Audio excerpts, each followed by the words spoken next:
service dog since he was 8 weeks old, and he's one of the best dogs I've seen. He's absolutely amazing. So he's a pretty cool dog. He could walk around the room with you. I'll just start out talking a little bit about our program, and then I will talk more about, show you what Scout does and how he alerts and that. I think I'll move, I'll just do 2 demonstrations, I think, so. Well, I'll make sure you all can see, so he's hidden down here. He can stand on the table. I'm okay with that. You might not like that. So, our foundation was founded in 2009, and we just got it started because I'm a Montessori school teacher, and one of the students at our school was diagnosed with type 1 diabetes, and she had severe hypoglycemic unawareness. Like I see her outside playing at 500, and I'll see her at 30, and she looks just the same. And you say, "How are you feeling?" And she's like, "Oh, I'm fine." Like, "No, you're not fine." So I heard a presentation by a program called Dogs for Diabetics, and told this little girl's parents that they need to get her a dog. And they tried to find a program that would allow them to get a young child a dog, and there were none at the time that we could find that would allow that to happen. So I had one of my personal dogs was career changed from the Guide Dogs for the Blind program, and so I took him back and said, "I'm going to figure out how to train him for you," and I did that. So DeWitt was our first diabetic alert service dog.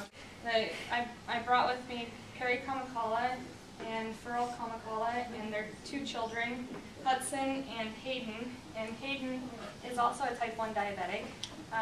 And he has, this dog here is actually their personal dog. I didn't have one that's as well trained in the program right now. We have some young puppies, but they're not as well trained as Scout. But I've been involved in Scout's training since he was 8 weeks old. So we brought him in for this demonstration. A lot of upkeep, even once you have the dog trained. And when we place a dog in the person's home, that's a fully trained service dog, they still require upkeep. It's just like I always tell people, it's kind of like we've given them a PhD, and then they need to stimulate their brains. Otherwise, it's like taking one of those PhDs and locking them in a room with no books and telling them they can never learn another thing again. That's not something that the brain would really enjoy. So the dogs require a lot of continued education. They need to be constantly reminded of what we've taught them, and then start teaching them new things so that they have lots of fun with it. So they'll learn fun little tricks, and like Scout learned how to open and close doors, and they're working on teaching him to pick up all of his toys and put them in the basket. So just fun things like that keeps his brain stimulated, but it is something that is continued work on your part. It's I always have to remind people that the dog doesn't just go home and magically do all the work for you. You still have to upkeep. So he doesn't give the insulin yet. No, they don't come with MDs yet. We're working on that. So what I do when I train the dogs is I call it sweat samples, but they're not technically sweat. It's just secretion from the body. They don't actually, personally, right now I can take a sample of myself. I'm not like dripping sweat or anything. So, and the person will test their blood sugars. Scout, sit. Good boy. And then they just rub the cotton swab like on their belly or on their back, and then we seal it up in these vials. And this is what I use for the training. So I have lows and I have highs. How long do the samples last? I usually use them about 10 times, but he knows what's going to happen here. They get very excited when I bring out the scent training stuff because they know it's a fun game. So. We'll let him smell it here. This is actually backing up on his training a little bit, so we'll see if we can get him to take it. Smell.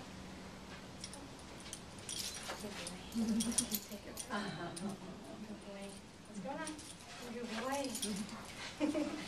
Remind him of his basic training sometimes. He's like, why am I doing the kindergarten work? Alright,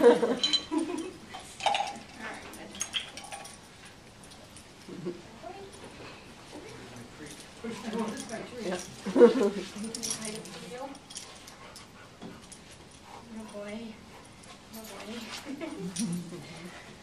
So you're gonna pay attention to that, especially when he grows up to be as big, his full size.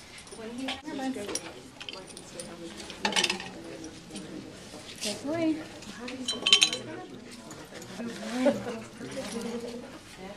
He is honestly well. He's telling me that he's smelling an abnormal blood sugar level.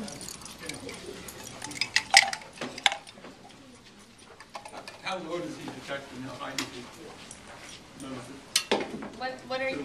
What do you find he usually alerts at for you? In the 70s, 60s to 70s is usually the low because we've trained him at 80 for Hayden. His range is 80 to 180.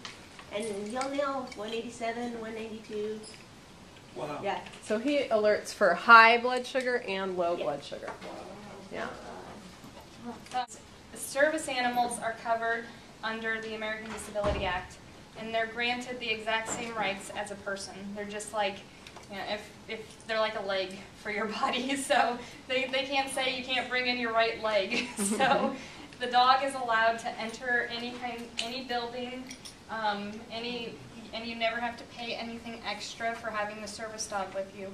A therapy dog is a dog that makes you feel good and is beneficial just for your emotional health, but not trained to do any behavior to help you with any physical disability. And so as a therapy dog is not covered under the American Disability Act, but a service dog is, because a service dog is trained to perform a specific task to assist a person with a disability, whether it's being a guide dog with someone who can't see, picking up items off the floor for someone who can't bend down with a muscular disease, alerting for high or low blood sugars for diabetics. Those dogs are trained specific behaviors, so they are service dogs. So so they can fly on an airplane, no questions asked. They can do anything. There's 3 things you can't do with a service dog. You can't go to a zoo, a wildlife safari park, and technically the way the law is written, churches have the right to say no entrance to a service animal.